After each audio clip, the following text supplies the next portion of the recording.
Здравствуйте, дорогие друзья! Сегодня мы с вами рассмотрим очередной секрет от Уильяма О'Нила, секрет успеха. Я надеюсь, что вы смотрели один из моих видео, где мы достаточно подробно изучали Уильяма О'Нила, его историю жизни, о том, как он создал журнал «Инвестор Бизнес Дейли» и так далее, так далее. Не буду повторяться, кто не смотрел, пожалуйста, найдите среди моих видео этот, в общем-то, репортаж небольшой и посмотрите, это, может быть, вам лучше поможет. А сегодня мы рассмотрим очередной, уже 7-й секрет успеха, который называется «Фокусируй свое время и деньги», потому что это очень важно. Самое, знаете, как был когда-то такой даже фильм «Сказка о потерянном времени», когда люди просто теряли время, и в результате они просто теряли жизнь. Но сказка сказкой, а в жизни бывает точно так же. Мы можем потерять время, а время – это самое ценное, что есть. И, к сожалению, время обратно не вернуть. Поэтому его нужно концентрировать и фокусировать, и использовать эффективно, использовать продуктивно. Поэтому давайте мы сейчас этот момент и посмотрим. Еще раз хочу напомнить, что в конце у меня не будет обзора биржевой картинки дня, как я уже несколько раз повторял. Я делаю сейчас уже отдельно эти обзоры. Такая получается гибкость. По мере того, как это нужно, в середине недели, там вторник, среда, либо четверг, я показываю картинку биржевого дня. Это смотрите как отдельный видеосюжет.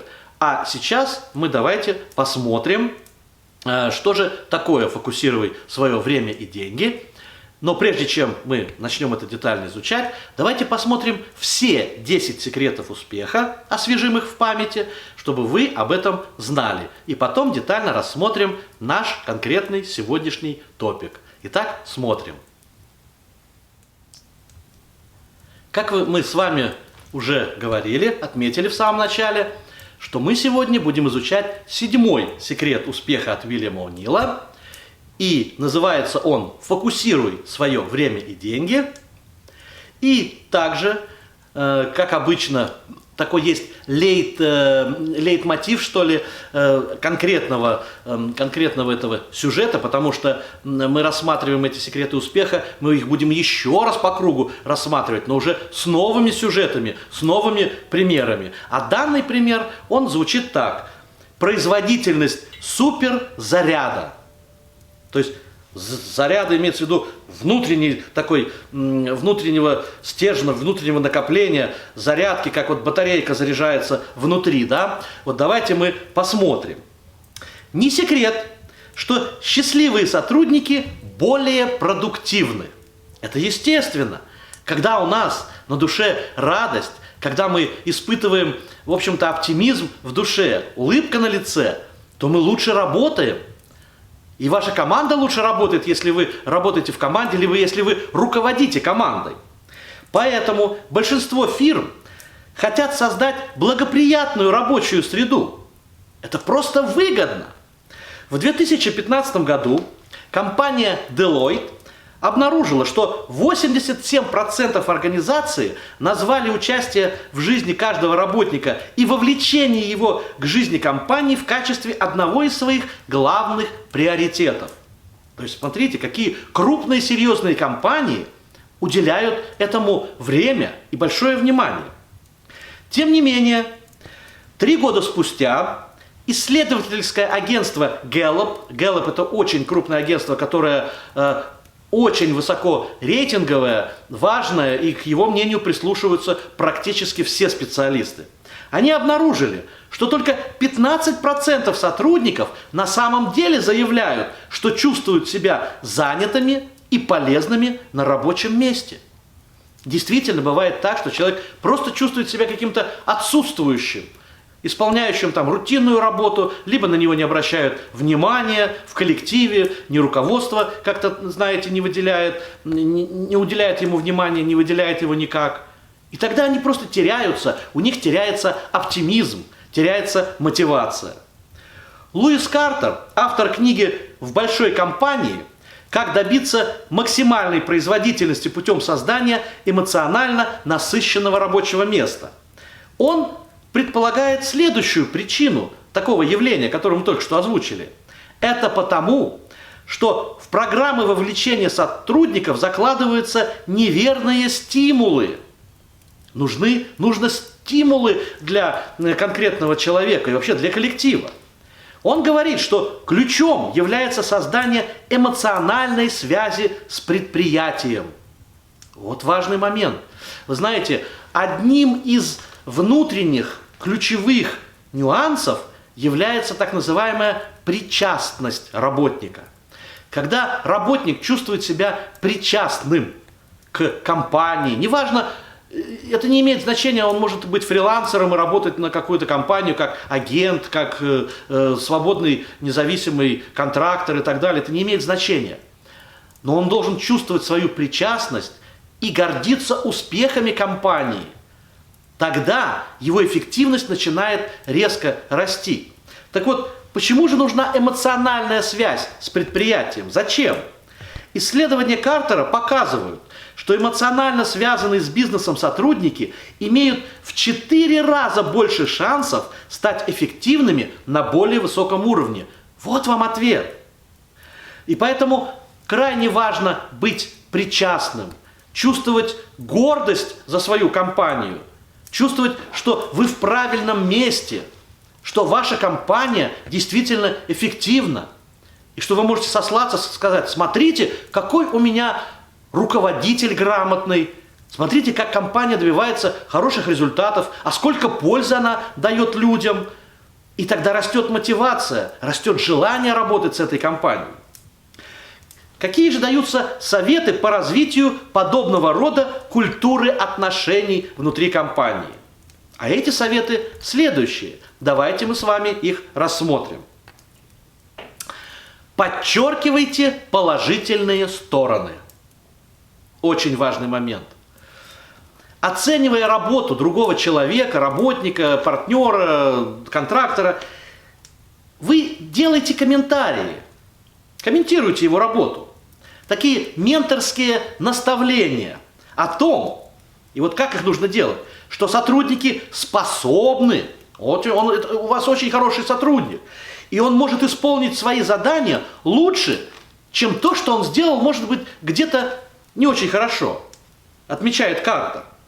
То есть, приходя к сотруднику, не надо говорить: ой, вот это ты сделал плохо, неважно, совершенно никуда не годится твой проект, там, или работа, или лекция, или твой там финансовый план составлен, никуда он не годится. Зачем? Вы лучше посмотрите с ним, сядьте с ним вместе и скажите ему: смотри, ведь вот эту часть ты бы мог бы сделать лучше, подумай, давай вместе подумаем.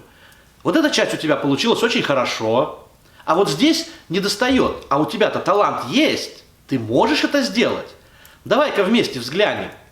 Может быть, выделить вот этот аспект и сделать его более выпуклым, уделить ему больше внимания. И сотрудник совсем по-другому воспримет такое отношение, такие менторские наставления, особенно если вы обладаете, в общем-то, профессионализмом и качеством и способны это делать. Следующий совет. Определяйте четкие направления. Что значит четкие направления? Определите роль сотрудника, что вы ожидаете от его работы, четкие рамки обязанностей внутри задания или проекта. Четко обрисуйте, чтобы человек знал, как, куда идти, как исполнять, что от него ждут. Без четкой внятной структуры заданий люди просто злятся, зачастую чувствуют, что тратят впустую свое время, и появляется большая вероятность, что они покинут команду, отмечает Картер. Действительно это так. Если вы сказали: так, вот сделай вот это, и не говорите зачем, не говорите четко как, не говорите во что. Может быть, у работника это только часть проекта. Он делает часть проекта, другую часть делает другой. А он этого не знает. И он не понимает, что его часть является важнейшей составной, в общем-то, деталью в грандиозном проекте, которое в итоге выльется в колоссальный успех. Значит, нужно об этом ему рассказать, что от него ждут конкретно, какие результаты. И тогда такой работник сделает очень хорошую работу. Платите вознаграждение по заслугам. Хороший момент. Ведь люди понимают, они хотят знать, что если они старались, что они действительно выложились, они получат за это материальное вознаграждение. В виде денег, в виде каких-то бонусов, в виде иных материальных поощрений.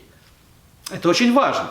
Согласно недавнему отчету Gartner IT, почти 41% работников США, которые недавно сменили работу, заявили, что они ушли потому, что им не платили справедливо. Gartner – это международная исследовательская и консультационная компания. Вознаграждение – это всегда главный и ключевой аспект в любой компании, в любой деятельности. Потому что деньги пока что еще никто не отменял, и деньги – это услуги, это товары, это еда и так далее, и так далее. И человеку нужно их зарабатывать. И когда человек делает работу, он хочет получить то, что он сделал. Если это качественная работа, значит, он должен заработать хорошие деньги. Но если вы будете платить людям больше денег и премиальных выплат, когда они не будут работать или работать плохо, то они, скорее всего, получат свои деньги, но превратят вашу жизнь в настоящий ад, говорит Картер. И это тоже важный момент. Что это значит? Не переплачивать. Вот к этому любой руководитель должен отнестись важно, очень как к важной части. Если вы будете просто заваливать деньгами работника, думая, что сейчас он начнет работать, работники быстро привыкают, меняются стандарты, да? Стандарты выполнения своей работы, причем в худшую сторону. То есть за худшую работу он будет требовать вознаграждения как за лучшую, и тогда ваша жизнь превратится в ад. Поэтому четко устанавливайте нормативы, четко дайте понять, сделаешь вот это, такого уровня качества, получишь такую-то сумму. Сделаешь лучше или больше, получишь другую сумму. Поэтому руководитель должен к этому отнестись очень внимательно и очень четко для самого себя, иначе он просто разорится, выплачивая за плохую работу. С другой стороны, представьте людям основу для создания доверительных, уважительных, основанных на сотрудничестве отношениях, которые будут продолжаться, и они будут благодарными, эффективными и более успешными, отмечает он. То есть, если вы в точности, четко, угадали, не угадали, но разработали, продумали и умно поставили ориентиры по выплате материального вознаграждения, у вас будет колоссальная команда. И работник будет с вами очень долго и будет благодарным, успешным, мотивированным и радостным человеком. Способствуйте автономии. Это следующий совет. Давайте сотрудникам свободу пробовать новые идеи. Не стесняйтесь, не надо приходить и говорить: так, тебя никто не спрашивает, вот делай, как я тебе сказал, и все. И это будет неправильно. А может быть, у него колоссальная идея, новая, свежая, и он может посмотреть свежим взглядом на проект, либо на задание, которое вы ему дали. Поэтому дайте возможность ему творить. Дэвид Херонс, президент ADECA USA, поставщика решений по подбору персонала и найму рабочей силы, называет это внутрипроизводственным обучением. То есть этому даже отдельная оценка, отдельная терминология дана. Поэтому не забывайте, насколько важно дать возможность проявить инициативу и дать автономию работнику. Это дает сотрудникам возможность творчески мыслить, как предпринимателю, хотя даже, может, он не владеет вашим бизнесом, и выполнять свою важную роль в компании, говорит Херонс. Это вот видите какая серьезная мотивация. И он решил себя вести так, чтобы его сотрудники знали, что их идеи услышаны, так решил Херонс. Приветствуя уникальные перспективы и поощряя ваших людей мыслить масштабно, можно довести работников до более страстных, счастливых и инновационно чувствующих членов команды, отмечает Херонс. Понимаете, вот простейшая вещь. Дайте возможность творить, не зажимайте их. Но, как мы уже говорили, не упускайте контроль. Контроль, он должен оставаться. но не навязчивый, не мелкий, за каждой там деталькой, вот это сделал, ага, ты это сделал не так, а вот да, ты там что-то предложил, нет, мне это не нравится и так далее. Пусть творит работник. Аарон Диньян, автор книги «Смелая новая работа», «Готовы ли вы заново изобрести свою организацию?» Так называется книга. Говорит, что самое важное для лидеров – отпустить их и не опекать по каждой мелочи. Это касается особенно лидеров. Это важно. Вот если у вас есть, вы руководите организацией, а у вас есть лидеры, дайте им возможность творить, дайте им внедрять свои идеи. Пусть они это реализуют и уже взращивают своих лидеров, и им тоже доверяют. И тогда команда будет очень серьезной, сплоченной и качественной. Мы, как лидеры, обучаемся тому, чтобы результатом нашей работы были безупречный итог и исполнение заданий командой. Вот оно слово, да? Говорит Диньян. То есть команда должна в целом сделать хороший итог, качественный, и выполнить тот или иной проект, то или иное задание. И это можно реализовать, организовав свободу. Наша задача – обеспечивать и постоянно поддерживать растущие возможности коллектива. А если коллектив растет сам по себе еще численно, то тем более это становится еще более важным, эти элементы. И этого не происходит, когда вы вмешиваетесь в каждый пожар и единолично решаете каждую проблему. Пусть члены команды чаще самостоятельно находят решения и выходы из сложных ситуаций и проблем. Да, бывает так, что вот, ага, пожар, проблема какая-то, казалось бы, она неразрешимая. Если вы постоянно будете вмешиваться, ждите того, что ваши работники замкнутся, они перестанут брать на себя ответственность по тем или иным решениям и новым идеям и будут постоянно к вам бегать, и в результате вы утонете в мелочевке. Это еще одна негативная сторона, когда вы начинаете пасти своих сотрудников по каждой детали. Поэтому дайте им возможность работать. Пусть творят. Пусть, да, иногда будут делать ошибки, ничего страшного, можно всегда аккуратно подправить. Но взращенный качественный лидер принесет команде намного больше, чем если вы будете постоянно вмешиваться. Поощряйте обратную связь. Это следующий совет. Исследовательский проект Google показал, что одним из главных факторов успеха команды было равное время разговоров между участниками во время встреч, сообщает Диньян. То есть обсуждать. Встретились, сделали какой-то проект, после проекта собрались и начали обсуждать, обратную связь получили. Есть у меня, в общем-то, в моей команде есть люди, для которых обратная связь имеет важнейшее значение, и этому аспекту всегда выделяется отдельное время, в том или ином виде. Обратная связь, она для вас тоже как руководителя важна, если вы лидер, если вы руководитель, потому что вы слышите людей, слышите слабые места, узнаете, что можно сделать лучше и качественней. Используйте ретроспективный процесс анализа в каждой команде и по окончании каждого проекта, советует он.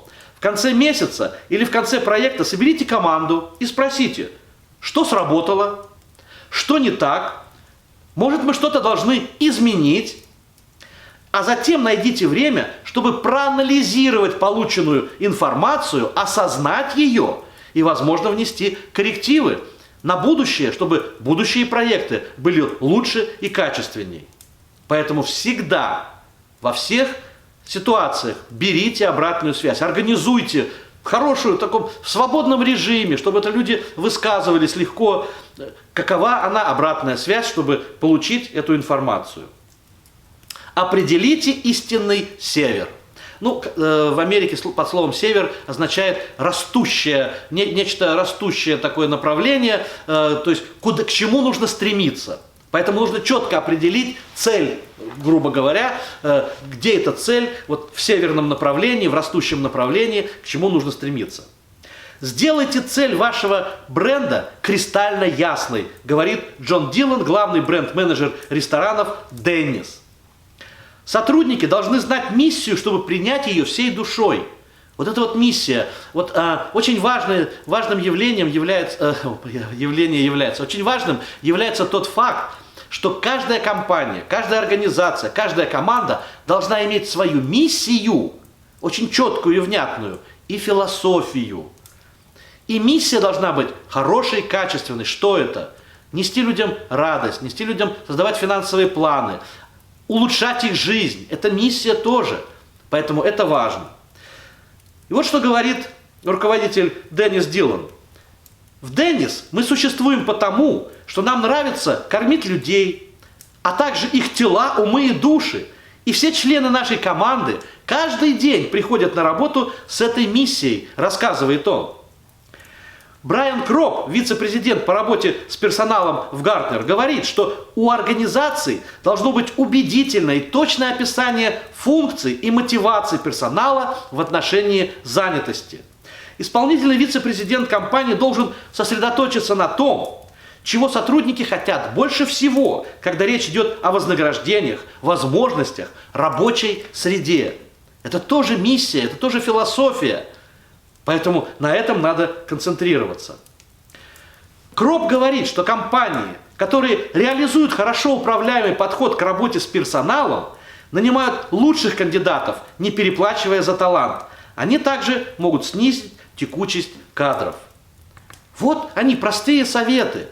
Вы знаете, эти советы не стоят больших усилий, затрат. Просто нужно изменить свои подходы, свою философию, свое внутреннее свое состояние как руководителя, как лидера. И тогда 7-й секрет успеха – это фокусируй свое время и деньги, будет работать великолепно. Вот это вот очень важно понять и осознать. Уважаемые друзья, мы с вами просмотрели и изучили еще один секрет успеха от Уильяма О'Нила. Это 7-й по счету. И в данном случае на примере того, что, в общем-то, я только что привел. Это фокусируй свое время и деньги. Не буду сейчас повторяться. Буду очень рад, если каждый из вас, особенно начинающие лидеры, либо лидеры уже состоявшиеся, но которые хотят сверить свой курс, как говорил один из моих коллег, он говорил, знаете, нужно иногда заточить топор для того, чтобы он лучше рубил деревья. То есть топором махать лесоруб умеет всегда, да, но иногда топор затачивается, затупляется, и его нужно немножко подточить. Вот точно так же иногда нужно просмотреть, да, многие из вас все это знают уже, да, но иногда нужно просто посмотреть, чтобы сверить курс и заточить топор для того, чтобы он лучше работал. И тогда успех будет продолжать вам сопутствовать. И помните, да, что успех требует всегда постоянного подтверждения. И люди оцениваются по самому крайнему успеху, а не те успехи, на которые они ссылаются, которые у них были там 2, 3, 4 или 5 лет назад. Они должны быть сегодня успешными. Поэтому будет, наверное, полезно и начинающим, и опытным лидерам послушать вот эти 10 секретов успеха. И следующий секрет успеха я подготовлю уже 8-й по счету, будет в очередной раз.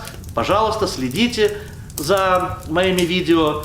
Пожалуйста, записывайтесь на мой канал, там есть такой колокольчик, ставьте, включайте его, вы будете видеть, когда выходят новые видео мои, и их не пропустите уже. Ну вот. А сейчас я хочу вам пожелать всего самого наилучшего, в очередной раз любви, радости, счастья, заботы о ваших близких, о вас, и пожелать вам, чтобы вы заботились и любили ваших близких.